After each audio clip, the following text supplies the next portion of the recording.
فقد قال الله تعالى في كتابه الكريم قل بفضل الله وبرحمته فبذلك فليفرحوا هو خير مما يجمعون وقال عليه الصلاة والسلام كل أمتي يدخلون الجنة إلا من أبى قيل ومن يأبى يا رسول الله صلى الله عليه وسلم قال رسول الله صلى الله عليه وسلم من أطاعني دخل الجنة ومن عصاني فقد أبى.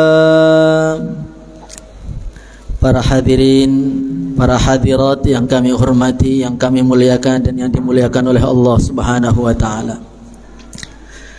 Dalam majelis kita yang mulia ini, pada suasana Idul Fitr, kita mengadakan satu acara yang besar. Namanya acara apa? Namanya acara halal bihalal. Apa itu halal bihalal? Di mana-mana pada hari ini banyak orang membuat acara halal bihalal, halal bihalal. Halal dengan halal, halal dengan halal. Maknanya pada hari ini semua yang ada dalam majlis ini saling menghalalkan satu dengan yang lain kesalahannya masing-masing. Hadirin yang dimuliakan oleh Allah Subhanahu wa taala, termasuk nikmat surga yang sudah bisa dirasakan ketika di dunia ini adalah nikmat saling mencintai di antara umat Islam.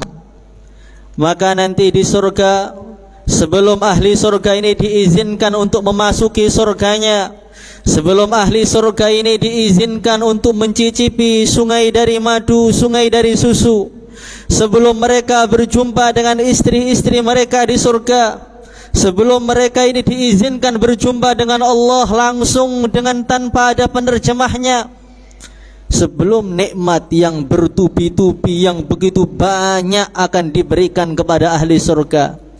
Nikmat apa yang pertama kali akan diberikan kepada mereka? Dalam satu hadis nanti lagi mic-nya nih nggak kuat ini. Terlalu banyak nurunnya kayaknya.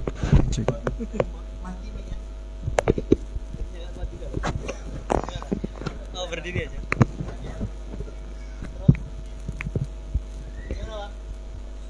Sama. Ini mic keluar ya? Mic ganti mic dalam bisa?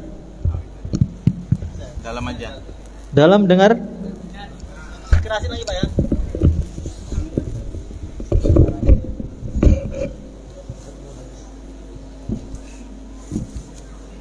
Hadirin yang dimuliakan oleh Allah Subhanahu wa taala, maka sebelum ahli surga mencicipi semua kenikmatan-kenikmatan yang akan Allah berikan kepada mereka, yang pertama kali mereka disuruh mandi dulu di depan surga. Ketika mereka mandi di mata air di depan surga, maka di saat itu Allah bersihkan semua kebencian-kebencian dalam hatinya itu. Dendam-dendam kepada saudara muslimnya ketika di dunia, memori-memori kelam orang yang telah menyakiti dia, melecehkan dia ketika di dunia, membikin dia kecewa ketika di dunia. Wa naza'na ma fi sudurihim min ghil. Ketika itu Allah bersihkan semua sehingga mereka memandang satu dengan yang lain dengan pandangan kasih sayang dan pandangan cinta. Hadirin yang dimuliakan oleh Allah Subhanahu wa taala, kenapa seperti itu?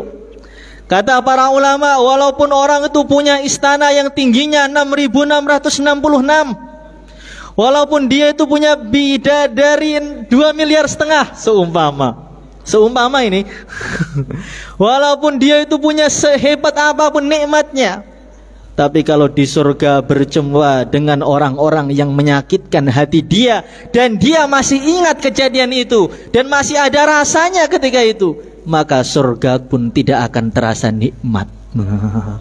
Mau ketemu istrinya, tiba-tiba datang itu temannya yang dulu pernah mencaci maki dia, maka dia langsung hilang itu seleranya kepada istrinya. Maka naimul khuldi fi daril fana, termasuk nikmat surga yang sudah bisa dirasakan ketika di bumi ini, adalah orang yang hatinya mencintai umat Islam dan melupakan segala kesalahannya. Maka dalam satu riwayat Rasulullah Sallallahu Alaihi Wasallam beliau bersabda, tengah-tengah Nabi duduk dengan para sahabatnya, tokoh-tokoh sahabat duduk di situ. Maka Rasulullah Sallallahu Alaihi Wasallam beliau bersabda, akan datang ke majelis ini seorang penduduk surga yang sedang mampir di bumi. Maka orang-orang itu penasaran, siapa ini? Apakah tokoh-tokohnya para sahabat? Apakah ulama-ulamanya para sahabat? Ataukah siapa? Maka tiba-tiba datang orang Ansor itu, orang-orang petani, masuk, tidak terkenal, itu sendalnya dia bawa di tangan kirinya. Betul-betul pemandangannya itu orang yang sangat tidak dipandang sama sekali. Maka sahabat-sahabat bingung, orang ini. Mereka diam, tidak ada satupun yang berbicara. Besok lagi Nabi mengatakan akan datang majelis ini raja surga yang sedang mampir di bumi. Ditunggu lagi, orangnya sama lagi. Hari ketiga Nabi mengatakan akan datang itu orang yang sudah bisa dipastikan di surga, sekarang sedang mampir sebentar aja. Orangnya sama lagi. Maka Sayyidina Ibnu Umar ini langsung datangin orang tadi. Dia mengatakan, Tuan, izinkan saya bertamu di rumah Tuan 3 hari. Ya, boleh. Maka ketika bertamu malam dilihat, gak tahajud. Kira-kira kalau kita melihat seperti itu langsung suudzon penuh itu. Ini ada ulama datang-datang malah gak tahajud. Gimana kira-kira ini? Saya teringat satu kejadian. Ini jumlah mu'taridhah namanya, cerita di dalam cerita. Ada orang ketika kita nulis itu biografinya Kiai Uzairon itu, sana sedang ditulis. Maka ada teman beliau, seorang Karkun Jos, Ahbab Jos. Suatu ketika di dalam satu safarnya, maka malam sudah masuk jam 1 malam. Teman-teman beliau sudah mulai bangun, ambil air wudhu, sudah mulai doa, ya Allah, ya Allah. Pada nangis tuh karkun-karkun itu. Tapi ini ulamanya masih tidur. Lampunya gelap. Maka dalam hati dia mengatakan, ini gimana ini? Ulama malam-malam kok masih tidur jam 1. Gak pikir umat apa gimana ini?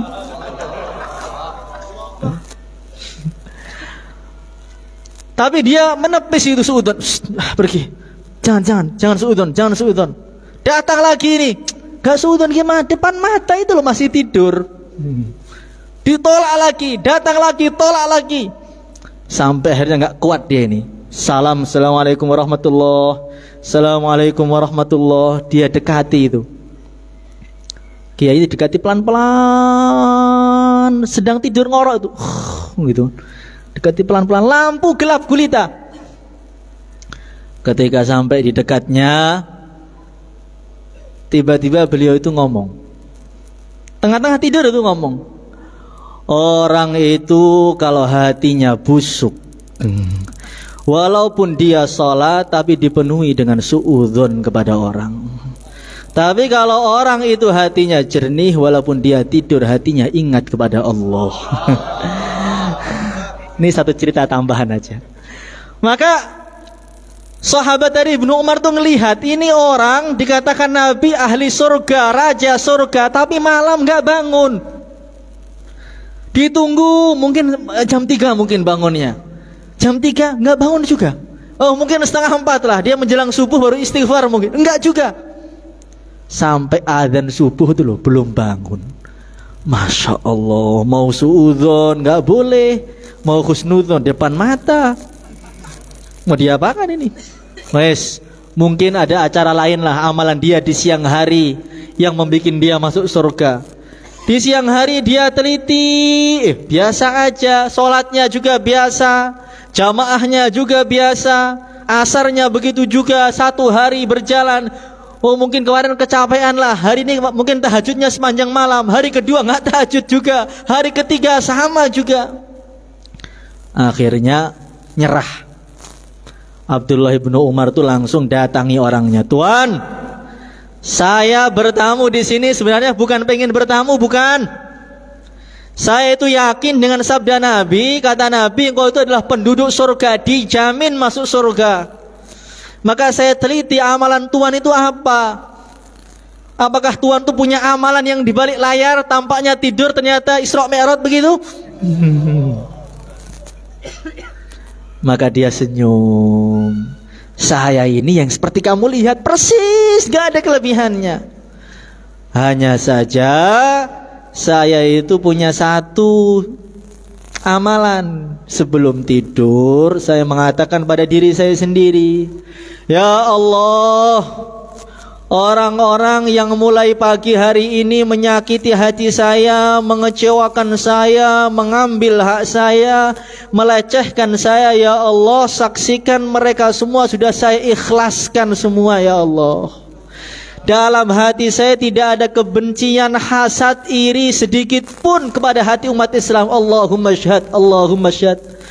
Rabbana ighfir lana wa li ikhwanina alladhina sabaquna bil iman wa la taj'al fi qulubina ghillan lil ladzina amanu rabbana innaka raufur rahim.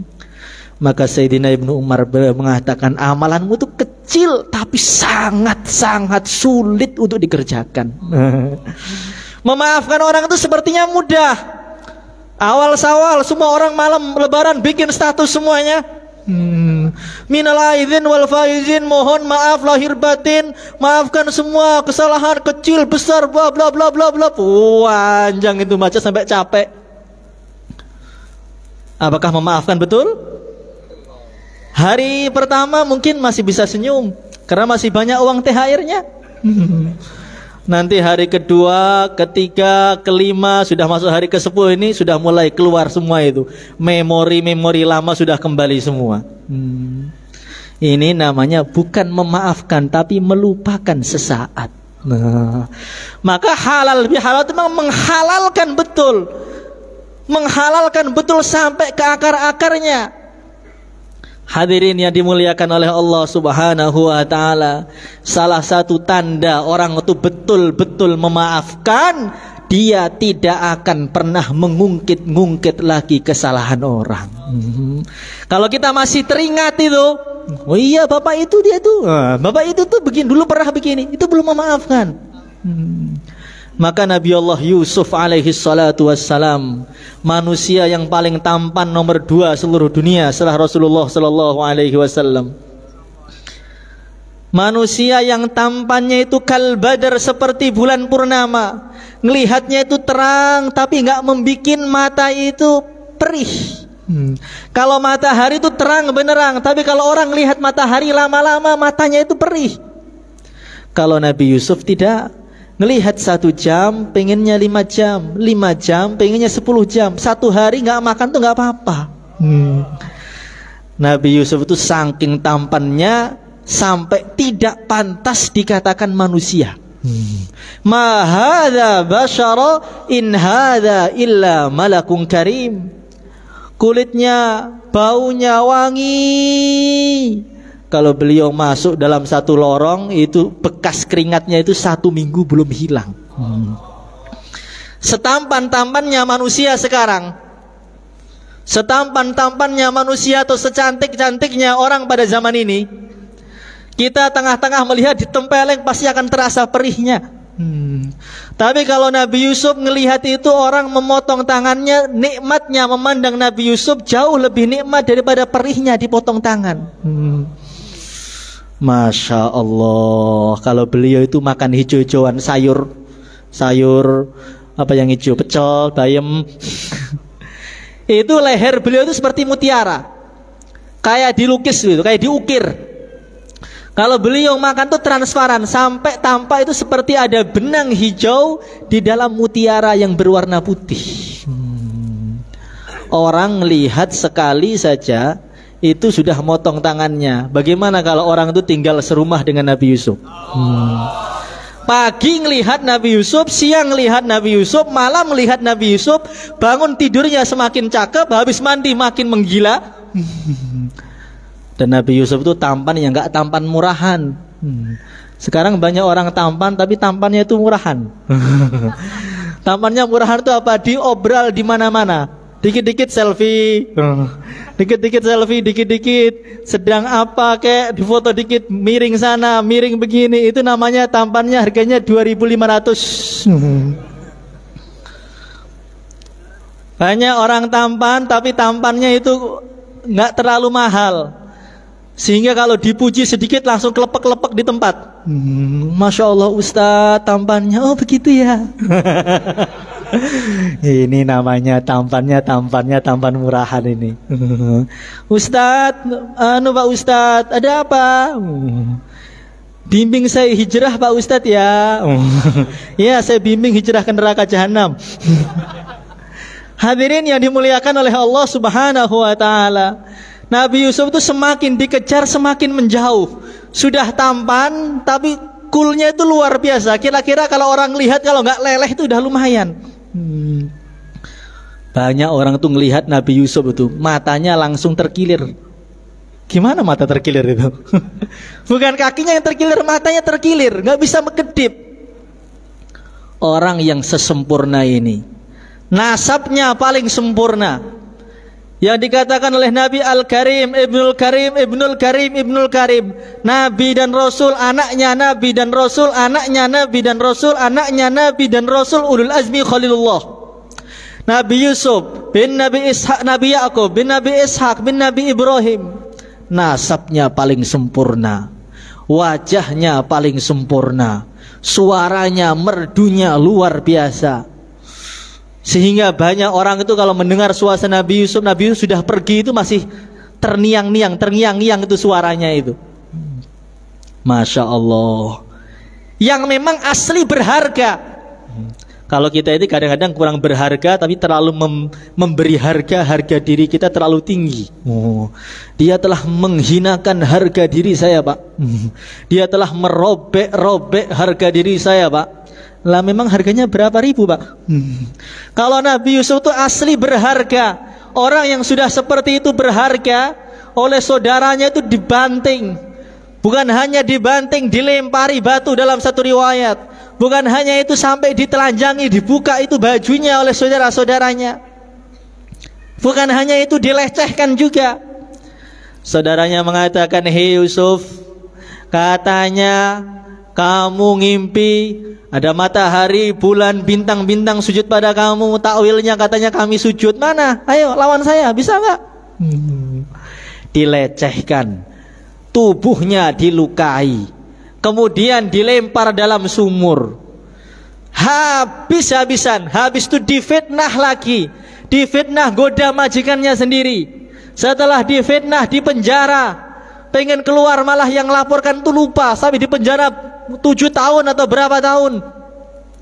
Bertumpuk-tumpuk itu. Setelah habis-habisan, sekarang menjadi orang mulia, menjadi Perdana Menteri. Saudara-saudaranya datang dengan begitu hinanya, itu pengen beli makanan kepada beliau di saat beliau sudah menjadi orang mulia. Apa balasan beliau kepada mereka? La tathriba alaikumul yawm yaghfirullahu lakum wa huwa arhamur rahimin. Memaafkan yang hakiki itu apa? La tathriba alaikumul yaum. Wahai saudaraku, tidak ada cacian pada hari ini, baik yang kecil yang besar, hari ini, kemarin, besok sampai hari kiamat, tidak akan pernah saya ungkit-ungkit kesalahanmu. Yang kedua, bukan hanya memaafkan, tapi beliau mengatakan apa? Yaghfirullahu lakum. Wahai saudaraku, jangan khawatir, saya juga akan doakan kepada engkau supaya Allah mengampuni dosa-dosa kamu. Bukan hanya itu, dia mengatakan, min ba'di an nazagha syaitanu baini wa baina ikhwati. Wahai ayahku, ini yang rusak hubungan saya dengan saudaraku adalah syaitan. Yang disalahkan bukan saudaranya, setan yang telah merusak hubungan mereka berdua. Maka pada hari ini kita akan mengadakan acara halal bihalal. Maka halal bihalal itu harus halal betulan. Kalau pengen ngungkit kesalahan setelah hari ini, untuk kesalahan yang sebelum hari ini betul-betul kita halalkan betul sampai dasar-dasarnya. Maka satu ulama mengatakan, bagaimana kita melihat orang itu. Kalau orang baru kenal dengan seseorang, saya kenal dengan Ustadz ini, Ustadz Haris ini, baru kenal, seumpama baru kenal, maka dalam otak saya, Ustadz Haris ini belum pernah memberi saya apapun dan belum pernah merugikan saya apapun. Nol. Dia belum pernah menyakiti saya dan belum pernah berbuat baik kepada saya. Itu orang yang baru kenal. Tapi kalau orang yang setelah halal bihalal harus melebihi itu, bagaimana? Semua kesalahannya dikosongkan, ingat-ingat saja kebaikannya. Jadi ngelihat Ustadz ini yang pernah ngasih uang saya, oh Ustadz ini yang pernah ngajari saya Quran, oh Ustadz ini yang pernah ini. Ngelihat orang semua teringat kebaikannya, semua keburukannya hilang. Ini adalah rasa surga yang sudah bisa dirasakan ketika di dunia. Bagaimana? Siapa enggak? Halal betul atau enggak ini? Halal betul. Yang sudah didiamkan selama 1 tahun mau berbicara mulai hari ini. Yang ketemu penuh dengan wajah murung mulai senyum lagi pada hari ini. Yang semakin menyakiti itu semakin banyak ngirim pahala kepada kita, maka semakin banyak kita kasih amplop pada hari ini. Bagaimana? Insya Allah, iya dan iya. Semoga iya betulan. Hadirin yang dimuliakan oleh Allah Subhanahu wa ta'ala. Maka dulu Sayyidi Al-Walid beliau mengatakan, orang yang cerdas itu masih bisa terpleset, dan banyak yang terpleset. Orang yang pintar itu masih bisa jatuh, dan banyak yang jatuh. Orang yang tampan itu masih bisa tumbang, dan banyak juga yang tumbang di mana-mana. Orang yang kaya itu juga bisa ambruk, di mana-mana masih banyak orang kaya tiba-tiba ambruk. Tapi kalau orang yang berakhlak, sangat sulit untuk dijatuhkan. Maka ketika Rasulullah Shallallahu Alaihi Wasallam kembali dari Gua Hira, beliau ketakutan habis berjumpa dengan malaikat Jibril. Tangannya gemetar, kedinginan. Beliau mengatakan, laqad khasyitu ala nafsi, wahai istriku, saya ini khawatir habis jumpa dengan Jibril, ini ada apa dengan diriku ini? Zammiluni. Selimuti saya wahai Jibril. Apa jawaban istri terhebat di dunia? Siapa itu? Sayyidah Khadijah. Bukan kalau suaminya ketakutan istrinya ikut nangis juga, bukan. Ketika suaminya lemah, dia menjadi kuat. Maka dia mengatakan, wallahi kalla wallah ma yukhzikallahu abada, innaka latasilur rahim wa tahmilu kalla wa taksibul ma'dum wa taqrid dhaif wa tu'inu ala nawaibil haq. Ya Rasulullah sallallahu alaihi wasallam, demi Allah, Allah tidak akan pernah ngecewakan kamu, bikin kamu sedih, bikin kamu jatuh, enggak akan.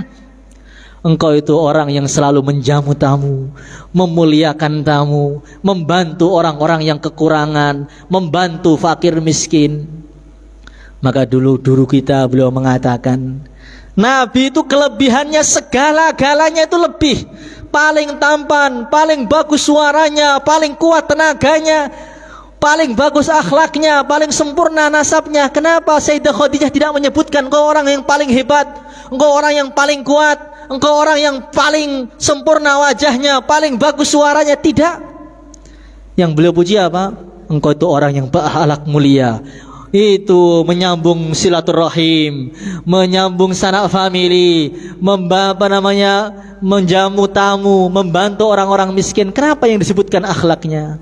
Karena Sayyidah Khadijah sudah punya pengalaman orang yang berakhlak ketika mau jatuh maka Allah akan tolong dia dan dia tidak akan bisa jatuh selama-lamanya. Maka Nabi Allah Yusuf alaihi salatu wassalam, ketika beliau dibuang dalam sumur, apa beliau jatuh? Tidak jatuh. Dalam banyak kitab Tarikhul Anbiya dan lain sebagainya, sebelum Nabi Yusuf itu jatuh, Allah berfirman pada malaikat Jibril, adrik ibadi ya Jibril. Hei Jibril, itu ada hamba saya yang dibuang di sumur itu, kamu selamatkan. Sebelum Nabi Yusuf jatuh langsung disambar malaikat Jibril dari langit ke-7 sana. Itu air sumur yang gak enak itu Allah rubah sehingga air sumur itu lebih manis daripada madu. Itu airnya Allah naikkan dalam satu riwayat, dipadatkan tapi tidak menjadi sekeras batu, tapi tidak secair air, padat tapi empuk seperti singgasana raja. Ketika itu Nabi Yusuf tidak berpakaian, maka oleh malaikat Jibril itu dibuka rajahnya. Jadi Nabi Yusuf itu punya raja. Tahu raja? Jimat. Ini bukan kurofat ini. Jimat itu adalah tabaruk dengan orang-orang soleh, itu pakai jimat itu. Saya juga punya jimat ini. Mahal ini jimat saya ini. Masya Allah. Jimatnya itu apa? Jimatnya itu bajunya Nabi Yakub, warisan Nabi Ishak, warisan Nabi Ibrahim. Yang dulu baju itu dipakai Nabi Ibrahim ketika dibakar dalam api. Ketika Nabi Ibrahim dibakar dalam api, Allah berfirman apa? Qulna ya narukuni bardaw wa salaman ala Ibrahim. Wahai api, jadilah dingin dan keselamatan atas Ibrahim.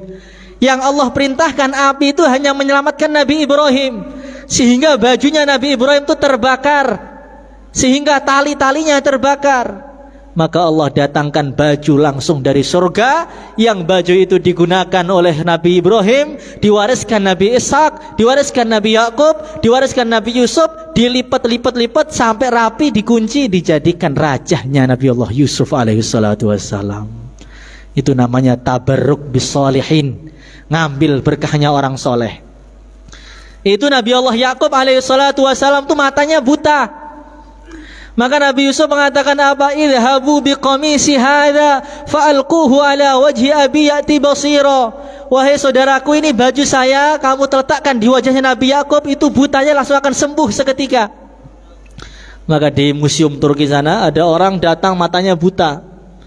Dia mengatakan, ya Allah, ini di depan saya ada bajunya Rasulullah sallallahu alaihi wasallam. Dulu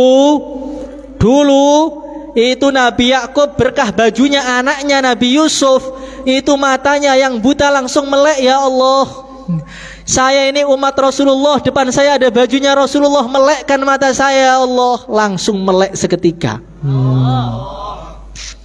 Itu namanya tabarruk dengan orang-orang soleh. Itu di Temboro ada rambutnya Nabi, ada jenggotnya Nabi, ada sendalnya Nabi. Kalau orang Indonesia kok belum tabarruk dengan bekas-bekasnya Rasulullah sallallahu alaihi wasallam, kalau di akhirat ketemu Nabi kira-kira mau jawab apa nanti? Hadirin yang dimuliakan oleh Allah Subhanahu wa taala, kemarin tuh ada orang Gorontalo, perempuan, datang itu ke Temboro, ke tempat jenggotnya Rasulullah sallallahu alaihi wasallam. Ketika dia datang, dia ngelihat, tiba-tiba nangis langsung pingsan, kelepek-kelepek kayak mau mati gitu. Maka oleh orang-orang diangkat, dibawa ke rumah sakit, langsung dibilang corona. Setelah dituduh corona atau nggak tahu corona beneran itu, langsung dikasih oksigen. Ditunggu 1 jam, 2 jam, maghrib itu sadar. Ditanya, Bu, kenapa tadi tiba-tiba langsung jatuh, tumbang, pingsan, kenapa Bu? Maka dia mengatakan, nak, ketika saya melihat jenggotnya Nabi tadi, Allah tampakkan wajahnya Rasulullah SAW. Itu jantung saya hampir pecah, hampir mati saya, saking tampannya itu. Masya Allah. Kalau pecah betulan ya beruntung aja ngelihat Nabi. Daripada ngelihat perempuan tengah-tengah ngelihat jantungnya pecah bagaimana? Hadirin yang dimuliakan oleh Allah Subhanahu wa taala, itu adalah tabaruk dengan orang soleh. Maka Al-Imam As-Subki ketika beliau datang ke pondoknya Imam Nawawi, itu langsung gulung-gulung itu di karpet-karpetnya, diciumi itu tiang-tiangnya, pintu-pintunya dia ciumi. Beliau mengatakan, wa fi daril hadithi latifu ma'nan usalli fi jawanibiha wa awi asani an amassa bi khurri wajhi makanan massahu qadamun Nawawi. Ini saya ciumi pintunya, saya itikaf di sini, saya ciumi karpet-karpetnya, karena ini pondok sudah penuh dengan berkah. Saya berharap wajah saya ini bersentuhan dengan lantai yang dulu pernah diinjak oleh kakinya Imam Nawawi. Jangan kita terpengaruh orang, yang penting amalnya. Tempat gak penting, tempat sangat penting. Siapa bilang tempat gak penting itu? Tempat sangat penting. Maka dulu guru saya Habib Umar Al-Jailani di Mekah, beliau mengatakan, ketika Sayyidah Maryam Al-Batul, Nabi Zakaria itu masuk di ruangannya. Ruangannya itu pintunya lapis 7. Maryam itu saking pengen menjaga kesucian dirinya itu, Maryam Al-Batul itu pintunya kamarnya dilapis menjadi 7. Sampai di dalam pintunya masuk 1, 2, 3, 4 kuncinya yang megang langsung Nabi Zakaria. Maka beliau melihat itu, di sana tiba-tiba ada makanan. Anna laki hadza wahai Maryam, dari mana ini Maryam? Qalat huwa min indillah. Ini semua dari Allah. Ketika dengar Maryam Al-Batul mengatakan qalat huwa min indillah, apa yang dilakukan Nabi Zakaria?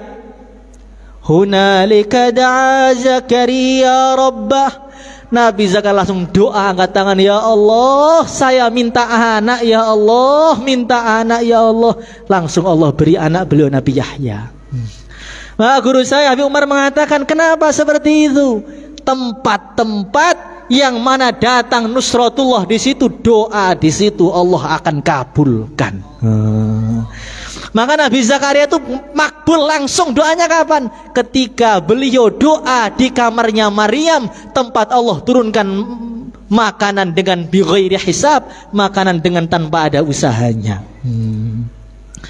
Maka kita ini datang ke tempat-tempat mulia, ke Mekah Al-Mukarramah, datang ke Madinah Munawwarah, datang ke kubur-kuburnya para wali.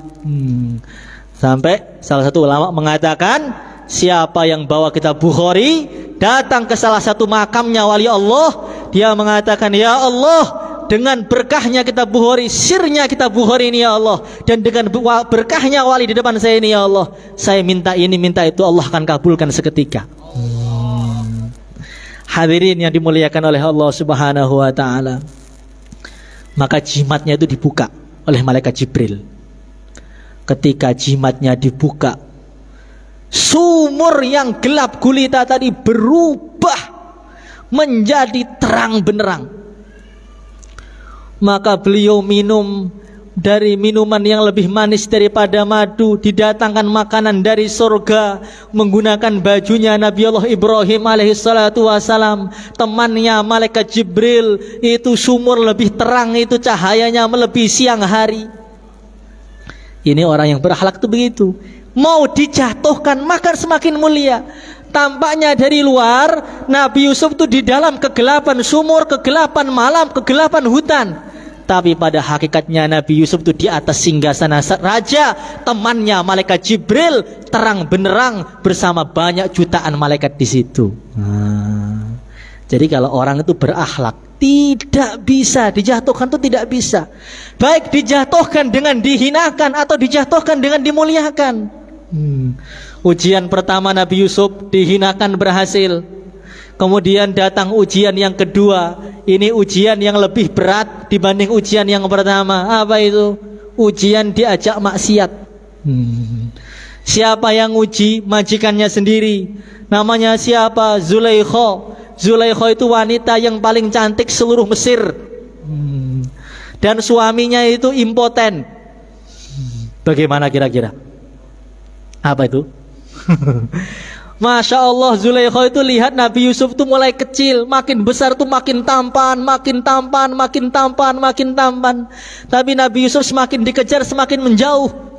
Dan Nabi Yusuf tuh nggak pernah ngelihat Zulaikha dengan pandangan 100% plek tuh nggak pernah. Ada orang pada hari ini yang tidak pernah seperti itu, ada atau tidak? Masya Allah, sampai Zulaikha itu loh, perempuan tapi datang itu sudah nggak betah, digombali Nabi Yusuf itu. Wahai Yusuf, kamu itu loh Masya Allah, tampannya itu luar biasa. Saya ngelihat kamu tuh betul-betul leleh saya ini. Nabi Yusuf mengatakan, wahai Tuanku, saya tampan nih kalau saya masih ngamalkan agama. Tapi kalau sudah meninggalkan agama, nanti dikubur tuh dimakan oleh rayap, dimakan oleh set, dimakan oleh ulat. Maka Zulaikha mengatakan, Yusuf, saya minta satu permintaan pada kamu. Kamu lihat saya ya 1 menit aja, tapi ngelihatnya itu yang pas gitu loh. Kalau kamu belum pernah ngelihat saya, belum tahu hakikatnya saya. Tapi kalau sudah ngelihat saya betul tep, kamu pasti akan leleh juga Yusuf ini. Maka Nabi Yusuf mengatakan, wahai Tuanku, saya ini gak mau lihat Tuan. Saya khawatir kalau ngelihat sekarang mata saya nanti buta pada hari kiamat. Ada laki-laki pada hari ini seperti itu atau tidak? Pak Ustadz, Assalamualaikum. Ayo, bagaimana itu? Waalaikumsalam. Ada yang perlu dibantu? Langsung yang datang bukan Ustadz, tapi 1000 syaitan. Hadirin yang dimuliakan oleh Allah Subhanahu wa ta'ala. Maka Zulaikha itu langsung bikin makar. Inna kaidakunna azim. Allah berfirman, makarnya perempuan itu azim. Azim itu apa? Sangat dahsyat. Sedangkan Allah mengsifati makarnya syaitan, inna kaidas syaitani kana dha'ifa. Setan itu lemah. Sedangkan perempuan azim. Maka kalau sudah nikah susah ke masjid. Apalagi yang sudah dasarnya gak pernah ke masjid sebelum nikah. Makin nikah tarik itu sarungnya langsung duduk. Betul atau tidak? Gak tahu saya gak pengalaman seperti itu. Hadirin yang dimuliakan oleh Allah Subhanahu wa ta'ala. Maka makarnya bagaimana? Itu oleh Zulaikha itu pintu-pintunya, tembok-temboknya itu dikasih lukisan wajahnya Zulaikha. Sehingga kalau Nabi Yusuf tuh ngelihat, akhirnya teringat Zulaikha, akhirnya otaknya agak-agak rusak sedikit begitu.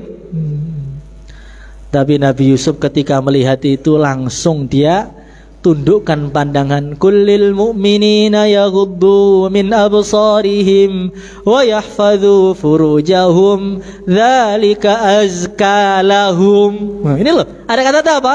Dzalika azka lahum.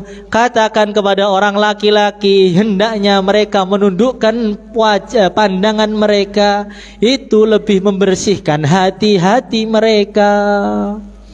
Maka dalam satu hadis dikatakan, nadhratun ila mahasinil mar'ah sahmun masmumun min sihami iblis. Faman tarakaha adzaqahullahu halawata ibadatin tasurruh. Pandangan kepada perempuan yang cantik, begitu pula perempuan memandang laki-laki yang tampan, tambah lagi ini. Itu adalah panah-panah beracun dari panah-panahnya iblis. Barang siapa yang mampu meninggalkannya, maka Allah akan berikan kepada dia kenikmatan rasa, kenikmatan beribadah. Maka Nabi Yusuf langsung itu tundukkan pandangan. Maka Zulaikha lihat, oh lihat bawah ya. Ganti besoknya itu apa? Bawahnya diganti cermin. Lantainya ganti cermin, plafonnya cermin, itu temboknya cermin. Ngelihat manapun akan kelihatan Zulaikha dari segala arah. Kira-kira bagaimana? Kita melihat satu tempat, ada perempuan di situ, atasnya cermin, bawahnya cermin, temboknya cermin. Kira-kira bagaimana? Alhamdulillahirabbil alamin, Pak. Begitu. Astagfirullah. Pandangan pertama nggak dosa ini. Begitu. Nabi Yusuf langsung ngelihat apa? Ngelihat jempol kakinya. Ini dalam istilah sufi ada namanya apa? Nadhir berqadam. Orang jalan ngelihat jempol kakinya. Kalau bisa diamalkan 40 hari katanya, orang bisa jalan ngelihat jempol kakinya selama 40 hari, katanya mereka itu langsung jadi wali. Praktekan, insya Allah Pak. Sampai kapan? Sampai keluar situ aja. Betul atau tidak? Itu kalau kuat. Kullil mu'minin wa kullil mu'minat yaghdudna min absarihim. Wah, itu kalau kuat bisa ngelihat jempol kakinya selama 40 hari aja. Jangan melihat. Itu insya Allah dia ngelihat orang langsung dapat hidayah. Ada orang mabuk dia lihat aja dapat hidayah. Dia sentuh dapat hidayah. Bagaimana? Maka Nabi Allah Yusuf itu langsung ngelihat jempol kakinya keluar dari rumah. Maka suatu ketika warawadathu allati huwa fi baitiha an nafsihi wa ghallaqatil abwaba wa qalat haytalak. Ini ujian terbesar ini. Ini lebih berat daripada ujian dicaci maki, digebuki, diinjak-injak. Ujian apa itu? Ujian pintu rumah dikunci semuanya, jendelanya dikunci semuanya, itu dalam rumahnya dihias seperti hiasan pengantin baru, yang goda itu majikannya, orang yang tercantik, suaminya sedang pergi, hanya ada berdua, dan orang yang cinta mati dengan dia. Dan dia mengatakan apa? Hai talak, ayah kemari. Kira-kira kalau kita begitu bagaimana? Langsung lari begitu ke depan. Belum dipanggil aja sudah datang terus. Apalagi dipanggil langsung loncat. Hai talak, naam hai talak. Begitu. Masya Allah. Itu tiba-tiba temboknya berubah, ada tulisannya. Tulisannya apa? Wala taqrabuz zina innahu kana fahishatan wa sa'a sabila. Wahai Yusuf, jangan kamu dekati, itu bahaya. Tiba-tiba malaikat Jibril datang mengatakan, Yusuf, nama kamu sudah saya lihat di diwan, di tempat-tempatnya orang-orang mulia. Jangan saya perbuatan kamu menjadi perbuatan orang fasik. Nama kamu tuh Ustadz, paham? Jangan sampai Ustadz itu nongkrong di pinggir jalan. Ini tambahan. Otaknya sudah penuh dengan Quran, jangan sampai dikotori dengan yang haram-haram. Betul atau tidak? Itu kira-kira ada Quran dalam dadanya. Kemudian dimasukkan potret-potret laki-laki yang tidak mahram, perempuan yang tidak mahram, itu kira-kira mengotori Quran atau membersihkan Quran? Mulutnya sudah baca Al-Quran selama 1 tahun, sekarang digunakan untuk gunjing orang, kira-kira itu dosa atau kabair? Hadirin yang dimuliakan oleh Allah Subhanahu wa ta'ala, tiba-tiba datang tuh gurunya beliau, namanya Nabi Yakub. Dipukul itu dadanya Nabi Yusuf tuh. Deng! Ketika dipukul langsung terbelalak beliau itu. Yusuf! Itu doang, Yusuf! Terbelalak langsung. Ma'adallah, innahu rabbi ahsana mathwai, innahu la yuflihul zalimun. Orang yang berakhlak ini ya tidak bisa jatuh walaupun godaannya begitu nikmat sekali. Maka kata para ulama, pelajarannya, termasuk pelajarannya itu apa? Orang itu dalam hidup harus punya guru.